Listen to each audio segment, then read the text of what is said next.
Privileged women do not tolerate clutter because they know that a soft and peaceful life doesn't include chaos. And as a privileged woman, you have already started letting go of unnecessary stuff and getting rid of the chaos in your life. And that's a wonderful start, but we're not done yet. Today, I am sharing 5 sneaky pieces of clutter that drain your energy, block your peace, and keep you stuck at a level that you're working to outgrow. Decluttering isn't just about your house. It is about everything that you allow into your life. So let's get to it. Welcome back, my friends, or welcome if you're new here. My name is Christy, and I make content centered around realizing that no matter where we are in life, no matter our age, we are just on time to live the life of our dreams. In my last video, I shared 5 things that privileged women declutter, and y'all went off in the comments. So today, we're going deeper. Before we get into it, though, I always like to clarify what privilege is because people get it wrong. No, it is not about being better than other people. Privilege is actually about being fully convinced that the best life is for you, that you have a right to go after it and to expect it, and the way that you live your life is a reflection of that expectation. Now that we have that settled, let's go. First up, outdated goals. So many times we have goals or things that we want to do because it seems like the thing to do. Other people that we admire are doing it, so we put it on our list. But it's not something that we either want or have the capacity to put the effort in, and we get frustrated with ourselves when we can't get there. I used to have this goal of becoming a runner, like a daily, several miles a day type of runner. And it was cute, but I don't enjoy running like that. And the main reason is because I don't like what it does to my hair.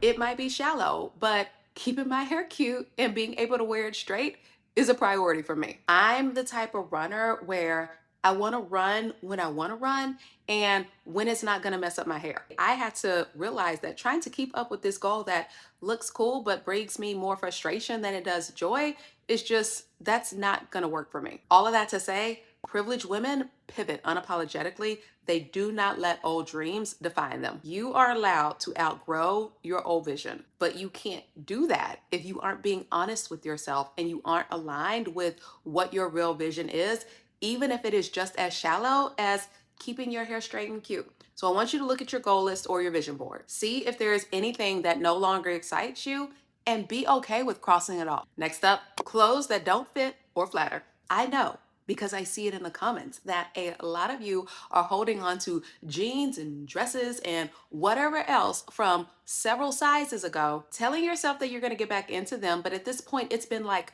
years. And every time you see those items, instead of feeling encouraged or motivated, you feel defeated. I'm saying this in love. Let it go. Privileged women dress for their current, beautiful, evolving selves. There's nothing wrong with having a few things that you keep, but when you let it be at the expense of where you currently are and dressing for the body that you currently have and making sure that you're loving that, what you end up doing is putting yourself in a cycle of defeat and failure. You deserve to feel good in your clothes right now as you are. Now, are there things that you might want to do to improve that, or maybe get smaller or build muscle or whatever the case may be? Absolutely. But you deserve to feel good in your clothes right now. You deserve to have pieces of clothing and items that make you feel like your best self wherever you might be. So try on 5 things this week. If it doesn't make you feel like her, let it go. Next up, the crap you're eating. There was a time when my diet was mainly made up of processed or bought out crap, and I could not understand why I constantly felt sluggish. And to be fair, it was a high stress time, but it was not just the stress. It was what I was feeding my body. Privileged women see food as fuel, not as filler, because what you eat directly impacts your energy, your mood, your productivity. Now, I am the first to say that you should enjoy foods that you love and that make you smile. But the vast majority of your diet should reflect the fact that you're not a trash disposal. At this point, I believe that we all know that fast food restaurants and packaged food industry spend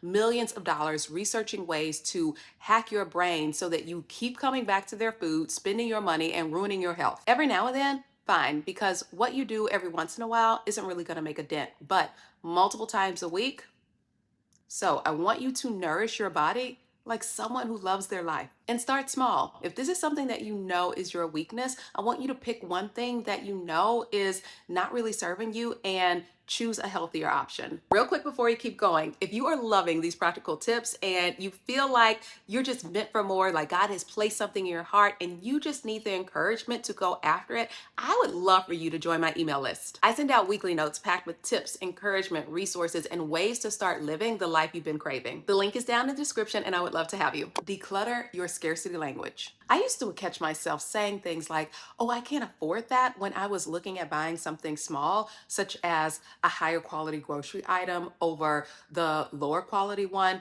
or something non-essential like a new planner, when it wasn't actually true. It was just leftover ways of thinking from a time when I was very broke. It was a habit. And for whatever reason, I held onto that scarcity thinking, that scarcity language that kept me living in scarcity even when I wasn't. Women with privilege move like abundance is normal and they don't speak lack over their lives. You have to reframe your mindset, replace the narrative of, I can't afford this or this costs too much, with something that puts you back in the driver's seat of your life and of your finances. If it's something that you feel like you don't need or it's outside of your budget, change that narrative into something such as, this is not a priority right now. Or if it's something where the difference is just like $2 or $3, be aware of how you feel choosing the lesser quality item over the higher quality one over a matter of, like, again, a couple of dollars. Is that $2 actually going to make a difference in your budget? So for example, do not go to Chipotle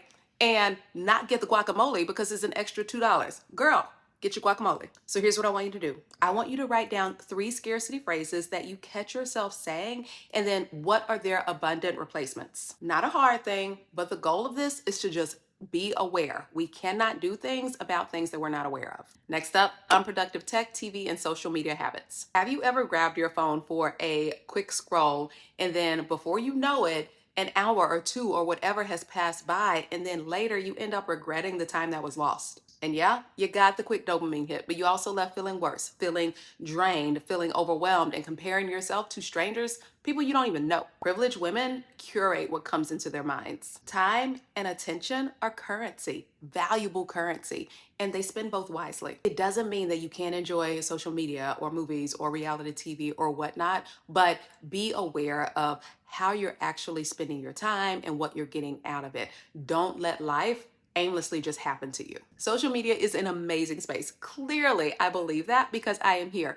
But I also think that social media should serve you. It shouldn't drain you. It shouldn't be used as a tool to mindlessly escape days and hours of your life. If you find that you are wasting some crazy amount of time on social media or TV and not actually doing anything with that information to benefit your life, I simply want you to ask yourself, what am I trying to escape? Then track how much time you're actually spending on those activities on a random day, and then ask yourself, what dreams could I pursue with that time back? There are oftentimes things that we want to do and we think that we don't have time for it, but what's actually happening is that our time is being wasted on just mindless things. All right, so those are the 5 sneaky things that we are decluttering, and I want to know which one of these hit you the hardest. Which one are you letting go of first? And then drop it in the comments because you already know that we're creating our dream lives together. If you haven't already, go ahead and check out the first video where I broke down the first 5 things to toss.